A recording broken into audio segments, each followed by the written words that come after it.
मुर्गा भात खा लीजिए, लेकिन जब ईवीएम के सामने जाकर के खड़ा होइएगा तो एक बात अपने मन में विचार कीजिएगा कि इस बार का चुनाव महज चुनाव नहीं है, बदलाव का संकल्प है। ये एक जन आंदोलन है और इस जन आंदोलन में सरकार को बदलने की, समाज को बदलने की, अपने रोजी रोजगार के, अपने विकास के लिए आपको मतदान करना है कि एक एक बूंद से घड़ा भरता है, एक एक ईंट से घर बनता है और एक एक विधायक से बहुमत मिलता है। आप अगर बहुमत के पक्ष में हैं, बदलाव के पक्ष में हैं, तो विकास जी को अपना आशीर्वाद और समर्थन दीजिए। इसी आग्रह के साथ, इसी विनती के साथ विकास जी को माला पहनाते हुए मेरी आवाज जहां तक पहुंच रही है, आप तमाम आदरणीय बुजुर्गों का, माताओं बहनों का, किसान मजदूर भाइयों का, दुकानदार दोस्तों का, मेहनत मजदूरी करके, नौकरी करके, बिजनेस करके, खेत में खून पसीना बहा करके अपने परिवार का भरण पोषण करने वाले आप तमाम मेहनत कश आवाम का मैं क्रांतिकारी इस्तकबाल करता हूं, आपका हार्दिक अभिनंदन करता हूं। दोस्तों, बिहार विधानसभा का चुनाव हो रहा है। चुनाव हर 5 साल में होता है, इसमें कोई नई बात नहीं हो रही है, लेकिन इस बार का विधानसभा चुनाव दूसरे चुनावों से अलग कैसे है और इसमें आप जनता मालिकों की एक महत्वपूर्ण भूमिका कैसे है, इस संबंध में मैं कुछ बात कहना चाहता हूं। सबसे पहली बात तो ये कि ये कोसी का इलाका, सीमांचल का इलाका, पूर्णिया की महान धरती एक से एक विभूतियों को पैदा की है। ये इलाका है महान साहित्यकार फणीश्वर नाथ रेणु का। हालांकि अब उनका जिला अररिया हो गया है, लेकिन पुराना जिला पूर्णिया ही था। ये इलाका है जनता के बीच, जनता के तौर तरीकों में रहने वाले और उनके हक और अधिकार के लिए लड़ने वाले नक्षत्र मालाकार जी का। ये इलाका है तमाम तरह के जन आंदोलनों का, त्याग और बलिदान का। ये इलाका है कॉमरेड अजीत सरकार का। इस महान धरती पर मंच पे उपस्थित राष्ट्रीय जनता दल के नेतागण, कांग्रेस पार्टी के नेतागण, सीपीआई, सीपीएम और सीपीआईएमएल के नेतागण का मैं विशेष रूप से शुक्रिया अदा करता हूं, उनको धन्यवाद कहता हूं कि आपने मुझे इस महान धरती पर आने का अवसर दिया है। रेणु जी ने अपने उपन्यास में लिखा है, रेणु जी से हमारा एक विशेष नाता है। रेणु जी जब बनारस हिंदू यूनिवर्सिटी में पढ़ते थे तो ऑल इंडिया स्टूडेंट फेडरेशन के मेंबर थे और मैं भी ऑल इंडिया स्टूडेंट फेडरेशन का मेंबर हूं। रेणु जी ने जो उपन्यास लिखी है मैला आंचल, मैला आंचल में कालीचरण नाम के एक चरित्र की चर्चा है और कई लोगों का यह मानना है कि कालीचरण ही नक्षत्र मालाकार हैं। उस मैला आंचल में एक जगह वो लिखते हैं कि स्टेशन को इस इलाके में लोग स्टेशन कहते हैं और स्वतंत्रता आंदोलन के पहले, स्वतंत्रता से पहले, स्वतंत्रता के बाद जो समाज की परिस्थिति है उस परिस्थिति पे वो चर्चा करते हैं। जब भी मैं उस उपन्यास को पढ़ता हूं, स्टेशन के बारे में सोचता हूं, तो मन में ये ख्याल आता है कि आज अगर रेणु होते और कोई मैला आंचल उनको लिखना पड़ता तो ये साथ साथ यह भी लिखते कि जिसको गांव ग्राम के लोग कस्बाई भाषा में टीशन कहते हैं, आजकल वो टीशन बेचा जा रहा है, स्टेशन की खरीद बिक्री की जा रही है। स्वतंत्रता आंदोलन से लेकर के, आजादी से लेकर के आज तक कुछ खास नहीं बदला है। मैला आंचल में जिस तरीके से स्वास्थ्य व्यवस्था के बारे में चर्चा की गई है, सब लोग ईमानदारी से बताइए कितने लोग सरकारी अस्पताल में जाना चाहते हैं इलाज कराने के लिए? मजबूरी है ना। कितने लोग चाहते हैं सरकारी स्कूल और कॉलेज में अपने बच्चे को पढ़ाना? मजबूरी में ही ना। कितने लोग चाहते हैं कि वो सरकारी ट्रांसपोर्ट पर निर्भर करें, मजबूरी में ही ना। एक चीज सोच के बताइएगा, सरकारी अस्पताल नहीं हो, सरकारी स्कूल नहीं हो, सरकारी बस नहीं हो, सरकारी ट्रेन नहीं हो, तो सरकारी प्रधानमंत्री लेकर झुनझुना बजाएंगे? क्या करेंगे सरकारी प्रधानमंत्री और सरकारी मुख्यमंत्री लेकर के? यह सवाल मैं यहां क्यों खड़ा कर रहा हूं? यह सवाल मैं इसलिए खड़ा कर रहा हूं कि 5 साल में होने वाला चुनाव महज मेला नहीं है, त्योहार नहीं है। इस बात को समझिए, इस बात को समझिए कि स्वतंत्रता आंदोलन के बाद देश में जब संविधान लागू हुआ तो उस संविधान की एक सबसे बड़ी खास बात यह थी कि मंच पे जो लोग बैठे हुए हैं ऊंचा लगा करके, और सामने जो जनता खड़ी है और बैठी हुई है, दोनों का वोट बराबर है कि नहीं है? हेलीकॉप्टर से उड़ने वाला हो या ट्रैक्टर पर चढ़ने वाला हो, फॉर्च्यूनर से घूमने वाला हो या टुटलका साइकिल से घूमने वाला हो, सबका वोट बराबर है कि नहीं है? ये अधिकार मुफ्त में मिला है, हैप्पी बर्थडे का गिफ्ट नहीं है सरकार का आपको। ये अधिकार खून पसीने से सींच करके लोगों ने हम आम आवाम को दिया है। लोग इसके लिए फांसी पर चढ़ गए, 20-20 साल जेलों की यातना सही, माओ की गोद सुनी हो गई, बहनों की मांग सुनी हो गई, तब जाकर के यह अधिकार मिला। और इस अधिकार की खासियत यह है, जो सिपाही डंडा लेकर खड़ा है उसका भी वोट एक और डीजीपी साहब का भी वोट एक। इतनी बड़ी ताकत, लोकतंत्र की इतनी बड़ी शक्ति, इतना बड़ा अधिकार, लोकतंत्र में जनता मालिक, उसी का नतीजा है कि 5 साल में ही सही चीलगाड़ी से नेता लोग आपके मैदान में उतर आते हैं। यह चुनाव इसीलिए मैं कहता हूं कि साधारण चुनाव नहीं है। धीरे धीरे हमारे मन में यह बिठा दी गई है कि सरकार बदलने से हमारा जीवन नहीं बदल सकता है। हमारे मन में, हमारे दिमाग में, हमारे नौजवानों के दिमाग में यह बात बिठा दी गई है कि सरकार बदलने से हमारा जीवन नहीं बदल सकता है। एक कहानी मैं आपको सुनाता हूं। हाथी का बच्चा जब लोग जंगल में पकड़ते हैं तो उसको एक सिक्कर में बांध देते हैं, एक चेन में बांध देते हैं। बच्चा उत्पाती बार बार उस चेन को तोड़ने की कोशिश करता है, लेकिन चेन मजबूत, हाथी का बच्चा कमजोर, चेन टूट नहीं पाता है। बच्चा धीरे धीरे बड़ा होने लगता है, चेन उसकी तुलना में छोटा होने लगता है। अब बच्चे की ताकत ज्यादा हो गई है, चेन कमजोर हो गया है, लेकिन तब तक उस बच्चे के दिमाग में यह बात बैठ चुकी है कि वो बच्चा उस चेन को तोड़ नहीं सकता है, और वो हाथी उतना ताकतवर होते हुए भी वो पतली सी चेन में अपनी गुलामी बांध करके रखता है। हमारे दिमाग में भी यह बात बिठा दी गई है कि धन की बदौलत, ताकत की बदौलत, बंदूक की बदौलत ये लोकतंत्र के अपने यहां गिरवी बना करके रखेंगे। इनको लगता है कि चुनाव आएगा तो क्या होगा। रेणु जी ने अपने उपन्यास में लिखा है महिला आंचल में कि हमारा गांव टोलों में बटा हुआ है, यादव टोला, भूमियार टोला, मंडल टोला, और सबको पता है कि कौन टोला का वोट कहां जाने वाला है। नेता का जो दलाल घूमता है उसको भी पता है कि कौन टोला का वोट कहां जाने वाला है, और यही दलाल लोग इस लोकतंत्र की दलाली करते हैं। और ये जो जनता मालिक खड़ी है, हम जो आपके बच्चे हैं, आपकी मेहनत की कमाई से, आपके टैक्स के पैसे से पढ़ाई लिखाई किए हैं, हमारे दिमाग में यह बात बिठा दी जाती है कि सरकार नहीं बदल सकती है। आप बताइए, दशरथ मांझी का नाम सुने हैं आप? एक छेनी हथौड़ी लेकर के उस इंसान ने पहाड़ को काट करके रास्ता बना दिया। आप सरकार नहीं बदल सकते हैं? बदल सकते हैं कि नहीं बदल सकते हैं? इनके मुंह में हल्दी चूना लगाने का जरूरत है, इनके मुंह में हल्दी चूना लगाने का जरूरत है, और इनको ये याद दिलाने की जरूरत है कि लोकतंत्र तुम्हारा बट छोड़ देंगे।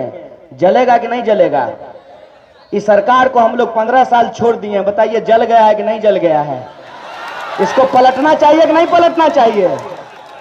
और ये पलटेगा कौन? आप पलटेंगे, हम पलटेंगे। और हम पलटेंगे किस लिए? हम पलटेंगे इसलिए कि जब कोरोना की महामारी आई, हमारे बच्चे, हमारे परिवार के लोग छोटे छोटे बच्चों को अपनी गोद में लेकर के 1000 किलोमीटर पैदल चल करके घर को आए हैं। अपने ही देश में हमको प्रवासी बना दिया गया है। साइबेरिया से आए हैं, पक्षी हैं हम लोग क्या कि उधर बर्फ ज्यादा गिरने लगी तो भारत में जो है विहार करने के लिए आए हैं? इंसान हैं हम, इसी देश में पैदा हुए हैं, और जितना अधिकार किसी पैसे वाले को इस देश के संविधान ने दिया है, उतना ही अधिकार किसी मजदूर को भी दिया है। यह इस संविधान की ताकत है। अपने ही देश में आपने हमको प्रवासी बना दिया। हम आपकी फैक्ट्रियों में काम करते हैं, हम आपके लिए बस चलाते हैं, हम आपके लिए ठेला चलाते हैं, हम आपके लिए रिक्शा चलाते हैं, हम आपके लिए खेतों में मजदूरी करते हैं। हमने आपके लिए बिल्डिंगें बनाई, कश्मीर से लेकर के कन्याकुमारी तक इस देश को अपने खून पसीने से सींचा। जब एक बीमारी आई तो हमको झोला पोथा लेकर के दबार दिए। कौन है इसका जिम्मेवार? कौन इसकी जवाबदेही लेता है? और जब आप पूछिए कि अस्पताल नहीं है तो सरकार कहती है पैसा नहीं है। आप पूछिए कि इलाज नहीं है तो सरकार कहती है कि पैसा नहीं है। आप पूछिए स्कूल में पढ़ाई नहीं है तो सरकार कहती है पैसा नहीं है। तो मुझे बताइए कि चुनाव में 30 को हेलीकॉप्टर घुमाने के लिए नाना के यहां से पैसा लाए हैं? किसका पैसा है? जनता का पैसा है, आपके टैक्स का पैसा है। इनका सारा फुटानी आपकी बदौलत है, जनता की बदौलत है। ये जो सरकार में बैठे हुए लोग हैं, इन्होंने एक बात सीख ली है। आप करिएगा रोटी की बात, आप कीजिएगा रोजी की बात, आप कीजिएगा रोजगार की बात, आप कीजिएगा वेतन की बात, आप कीजिएगा पेंशन की बात, आप कीजिएगा स्वास्थ्य की बात, आप कीजिएगा शिक्षा की बात, तो ये करेंगे हिंदू मुसलमान, ये करेंगे जात पात। एक बात हमको सोच करके बताइए, कोरोना महामारी फैली, जात पूछ करके बीमारी हुई। डेंगू का मच्छर धर्म पूछ करके काट रहा था कि टिक्का लगाने वाले को काट लेंगे और टोपी लगाने वाले को नहीं काटेंगे। मलेरिया का मच्छर जात पूछ करके काटता है। बिहार की महिलाओं को एनीमिया होता है, खून की कमी होती है, जात पूछ करके होता है। जानबूझ करके ये हमारे साथ धोखाधड़ी करते हैं। टमटम देखे हैं ना, टमटम में जो घोड़ा को जोता जाता है उसके आंख के सामने एक पट्टा लगा दिया जाता है कि घोड़ा दायां बायां नहीं देखे। ये हमको घोड़ा समझते हैं, हम घोड़ा नहीं हैं, हमको दायां बायां दिखता है। अपने सवालों का जवाब देने की बजाय बताते हैं कि 30 साल पहले क्या हुआ था। आप हमको 30 साल पीछे ले जाना चाहते हैं, हम 30 साल इस देश और समाज को, बिहार को आगे ले जाना चाहते हैं। यह हमारा संकल्प है। माननीय नीतीश जी गजब फेरा में फंस गए हैं। नीतीश जी बोले कि मिट्टी में मिल जाएंगे, भाजपा में नहीं मिलेंगे। एक्चुअली जब वो भाजपा से मिले ना, उसी दिन भाजपा उनको मिट्टी में मिलाने का तैयारी कर लिया था। कल आया था नड्डा, फचर फचर बोल रहा था, नड्डा बोल रहा था फचर फचर। तो उसका बात सुन करके हमको यही याद आया कि देखिए कितना बड़ा कलाकार है। नड्डा चिराग जला करके जेडीयू के लिए खोद रहा है गड्ढा। कितना होशियारी किया है ये देख लीजिए। नीतीश जी के साथ गठबंधन भी करके रखा है और सब जगह उनका वोट भी बिगाड़ दिया है। मैं उन चीजों पे कोई टिप्पणी नहीं करना चाहता हूं, क्योंकि मुझे अनावश्यक बात करने की आदत नहीं है। हमको एक ही चीज नजर आता है, कबीर का वो दोहा है ना कि माली सींचहि मूल को फलहि फूलहि अघाय, एक ही साधे सब सधे, सब साधे सब जाए, माली सींचहि मूल को फलहि फूलहि अघाय। हम मूल बात करना चाहते हैं, इधर उधर की बात नहीं करना चाहते हैं। और मूल बात यह है कि आप अगर सरकार बदलना चाहते हैं तो आपको विकास जी को अपना आशीर्वाद देना पड़ेगा। बोलिए, सरकार बदलना चाहते हैं? सब लोग की सहमति है तो इधर उधर देखने का कोई जरूरत नहीं है। सचमुच अगर विकास चाहते हैं तो आपके बीच में विकास जी चुनाव लड़ रहे हैं, इनको अपना आशीर्वाद दीजिए, इनको अपना समर्थन दीजिए। और ये बात मैं क्यों कह रहा हूं, इसकी दो वजह है। पहली बात तो ये, हमारा संकल्प पत्र, हमारा घोषणा पत्र, हमारी बातचीत, हमारा संवाद, हमारा भाषण कोई भी इधर उधर की बात नहीं कर रहा है। ना हम जात पात की बात कर रहे हैं, ना हम धर्म की बात कर रहे हैं। हम रोजी रोजगार की बात कर रहे हैं। हम समान काम के समान वेतन की बात कर रहे हैं। हम कह रहे हैं कि नियोजित शिक्षकों को भी अस्थायी कीजिए, अतिथि शिक्षकों को भी अस्थायी कीजिए, आंगनवाड़ी महिला का भी आत्मसम्मान होता है, उसको भी सही तरीके से वेतन मान दीजिए। और ये सारी बात जब मैं कहता हूं तो मैं किताब में गरीबी नहीं पढ़ा हूं, हमने गरीबी झेला है, हमने गरीबी को जिया है। आंगनबाड़ी का वेतनमान बढ़ाना इसलिए जरूरी है क्योंकि मेरी माँ ही आंगनबाड़ी में काम करती है, हम जानते हैं उनकी क्या हालत होती है। मुझे मालूम है कि आशा वर्कर जो हैं उनके साथ क्या बर्ताव किया जाता है। आप मुझे बताइए, 400 रुपया वृद्धा पेंशन मिलता है, 350 रुपया का तो मोबाइल रिचार्ज होता है। क्या बूढ़ा को नहीं मन होगा बूढ़ी से बतियाने का है? आप 400 रुपया वृद्धा पेंशन देते हैं, क्या हो जाएगा 400 रुपया में? ये जो बिहार का सवाल है, एक एक बुनियादी सवाल, हम कहते हैं पुराना पेंशन लागू कीजिए। नया पेंशन के नाम पर सरकारी कर्मचारियों के साथ धोखाधड़ी हुआ है। पुराना पेंशन लागू कीजिए, समान काम का समान वेतन लागू कीजिए, वृद्धा पेंशन की जो राशि है उसको आप बढ़ाइए, बिहार में नए रोजगार के अवसर को पैदा कीजिए। एक बात आप ही सोच करके हमको बताइए, कोटा में पढ़ने वाला बिहारी, पढ़ाने वाला बिहारी, तो कोचिंग कोटा में कहा है, पूर्णिया में नहीं चल सकता है? क्या जरूरत है कोटा जाने का? चाहिए क्या? चाहिए बिजली और इंटरनेट। नीतीश जी खुद ही कह रहे हैं कि वो बिजली गांव गांव पहुंचा दिए हैं। तो जब बिजली गांव गांव पहुंचा दिए हैं तो हमको रोजगार के लिए दिल्ली, बंबई, कलकत्ता जाने का क्या जरूरत है? जब वो कह रहे हैं, उनके मित्र हैं मोदी जी के, जियो धन धनाधन। जब इंटरनेट आ गया है, बिजली आ गई है और सब काम जब इंटरनेट से ही हो सकता है, तो बिहार का लड़का इंजीनियरिंग करने के लिए ग्वालियर क्यों जाए और काम करने के लिए गुड़गांव क्यों जाए? इंजीनियरिंग कॉलेज बिहार में भी खुल सकती है और काम जो है बिहार में भी किया जा सकता है। कॉल सेंटर भागलपुर में भी हो सकता है, पूर्णिया में भी हो सकता है, मुजफ्फरपुर में भी हो सकता है। लेकिन दिक्कत इस बात की है कि ये चाहते नहीं हैं कि बिहार के 12 करोड़ लोगों के आत्मसम्मान के लिए कुछ भी किया जाए, क्योंकि इनके लिए हम सस्ते मजदूर से अलावे और कुछ नहीं है। इसीलिए ये हमारे क्षेत्र में, हमारे प्रदेश में कोई विकास नहीं करना चाहते हैं। जब चुनाव आता है बस लिट्टी चोखा खाना शुरू कर देते हैं। ए महाराज, बिहार में खाली लिट्टी चोखा होता है? बिहार में बहुत कुछ होता है। बिहार को अगर आप ठीक से घूमे होते, देखे होते, समझे होते, तो आपको पता चल जाता कि सिर्फ लिट्टी चोखा नहीं, पेपचा का पत्ता का बचका भी बना करके हम लोगों को खाने के लिए आता है।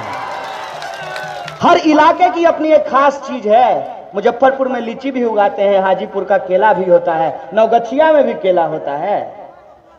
आप अगर अपने उस फैशनेबल डिजाइन से बाहर निकल करके बिहार की जनता के बीच जाएंगे तो आपको पता चल जाएगा कि बिहार की शक्ति क्या है। और बिहार की सब शक्ति, सबसे बड़ी ताकत बिहार के ये 12 करोड़ लोग हैं। अगर इनका प्रबंधन किया जाए, बिहार की खेती किसानी का प्रबंधन किया जाए, नए उद्योगों का सृजन किया जाए, तो बिहार के लोगों को बाहर जाने की जरूरत नहीं है। आप बताइए, पढ़ने के लिए बाहर जाना है, इलाज कराने के लिए बाहर जाना है, नौकरी करने के लिए बाहर जाना है, यहां तक कि छोड़ दीजिए, नयका बुतरू सबका ब्याह होता है तो हनीमून मनाने के लिए दार्जिलिंग जाता है।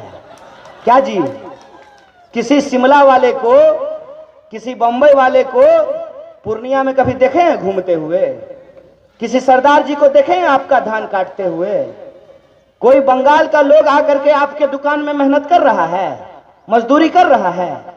तो ऐसा हमारे साथ क्यों हो रहा है कि हर चीज के लिए हमको ही बाहर जाना पड़ रहा है? क्योंकि हमने जिनको चुना है उन्होंने हमको ठगा है। यह बात हमको अपने दिमाग में डालना पड़ेगा। इसीलिए बदलाव जरूरी है। और ये तो कोसी का इलाका है, हर साल आप लोग बाढ़ देखते हैं, पानी का जल जमाव देखते हैं। आप मुझे बताइए कि जहां पानी जमा हो जाता है वो पानी से बदबू आने लगती है कि नहीं आने लगती है? पानी महकने लगता है कि नहीं महकने लगता है? और आपके इलाके में तो 20 साल से सुने हैं पानी जमा है कि नहीं? तो बदल देना चाहिए ना, बदलिएगा, भूलिएगा नहीं ना। हम सुने हैं मुर्गा भात आजकल खूब चल रहा है। ठीक है, कोई बात नहीं है, खाइए मुर्गा भात। कौन वो अपने पप्पा के घर से आपको खिला रहा है? आप ही की योजना को लूटता है और चुनाव के टाइम पे आपको मुर्गा भात खिला देता है। खा लीजिए, कोई दिक्कत नहीं है, लेकिन बस याद रखिएगा 5 दिन का मुर्गा भात अगर वोट देते वक्त याद रहा तो 5 साल के लिए मुर्गा बन जाएंगे। मुर्गा भात खा लीजिए, लेकिन जब ईवीएम के सामने जाकर के खड़ा होइएगा तो एक बात अपने मन में विचार कीजिएगा कि इस बार का चुनाव महज चुनाव नहीं है, बदलाव का संकल्प है। ये एक जन आंदोलन है और इस जन आंदोलन में सरकार को बदलने की, समाज को बदलने की, अपने रोजी रोजगार के, अपने विकास के लिए आपको मतदान करना है। बोलिए, करेंगे कि नहीं करेंगे? पक्की बात, ठगने वाला बात नहीं ना। हम भी नहीं ठगते हैं। पता है क्यों? क्योंकि हम आसमान से उड़ करके नहीं आए हैं। आप ही की तरह आप ही का जीवन हमने भी जिया है। इसीलिए हम भाषण जो है कागज देख करके नहीं देते हैं, पढ़ करके भाषण नहीं देते हैं। जो दिल की बात होती है वही कहते हैं, और आप भी जब दिल से सोचते हैं तो दिल की बात दिल तक पहुंचती है। ये दिल का रिश्ता कायम हो, ये बदलाव की लड़ाई में आपका साथ मिले, आपका आशीर्वाद मिले, इसी उम्मीद के साथ और आपके भरोसे से मुझे पूरा भरोसा है कि यह क्षेत्र इस बार बदलाव करेगा। करेगा कि नहीं करेगा? पक्की बात ना। विकास एक एक ईंट से घर बनता है और एक एक विधायक से बहुमत मिलता है। आप अगर बहुमत के पक्ष में हैं, बदलाव के पक्ष में हैं, तो विकास जी को अपना आशीर्वाद और समर्थन दीजिए। इसी आग्रह के साथ, इसी विनती के साथ विकास जी को माला पहनाते हुए, आपके भरोसे पे, आपके दम पे, आपकी इच्छा का सम्मान करते हुए मैं अपनी बात को खत्म करता हूं। शुक्रिया। इनकलाब जिंदाबाद, हमारी एकता जिंदाबाद।